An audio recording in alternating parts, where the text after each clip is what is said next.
नमस्कार। आज हम बात करेंगे उस ज्ञान की जो समय से भी पहले था और समय के बाद भी रहेगा।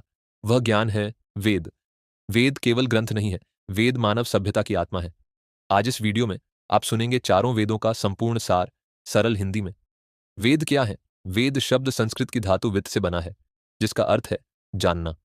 वेद लिखे नहीं गए, वेद सुने गए। ध्यान की गहराई में आर्षियों ने इस ज्ञान को अनुभव किया। इसीलिए वेदों को श्रुति कहा जाता है। वेद मानव को प्रकृति, समाज और आत्मा तीनों से जोड़ते हैं।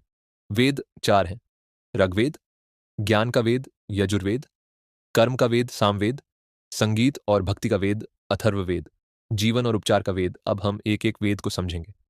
ऋग्वेद सबसे प्राचीन वेद है। इसमें 1000 से अधिक सूक्त हैं। ये सूक्त देवताओं की स्तुति नहीं, बल्कि प्रकृति की शक्तियों की समझ है। इंद्र शक्ति का प्रतीक है, अग्नि ऊर्जा का, सूर्य ज्ञान का। ऋग्वेद का एक मंत्र कहता है, सत्य एक है, पर ज्ञानी उसे अनेक नामों से पुकारते हैं। ऋग्वेद प्रश्न करना सिखाता है, सोचना सिखाता है और सत्य की खोज करना सिखाता है। यजुर्वेद यजुर्वेद कर्म का वेद है। यह बताता है कर्तव्य कैसे निभाया जाए।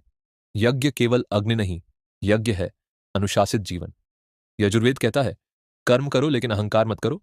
राजा का कर्तव्य, प्रजा का धर्म और समाज की मर्यादा सब यजुर्वेद में है। सामवेद स्वर का वेद है। इसके मंत्र गाए जाते हैं। इनमें शब्द से अधिक भाव महत्वपूर्ण है। भारतीय संगीत, राग, भजन और कीर्तन सभी सामवेद से जन्मे हैं। सामवेद आत्मा को शांति देता है। यह वेद सुनने से नहीं, महसूस करने से समझ आता है। अथर्ववेद सामान्य जीवन का वेद है। इसमें स्वास्थ्य है, मानसिक शांति है, परिवार है और भय से मुक्ति है। अथर्ववेद कहता है रोग केवल शरीर में नहीं, मन में भी होता है। इस वेद में आयुर्वेद, मनोविज्ञान और गृहस्थ जीवन का ज्ञान है। वेदों की संरचना: हर वेद के 4 भाग होते हैं: संहिता, मंत्र ब्राह्मण, विधि आरण्यक, ध्यान, उपनिषद, आत्मज्ञान।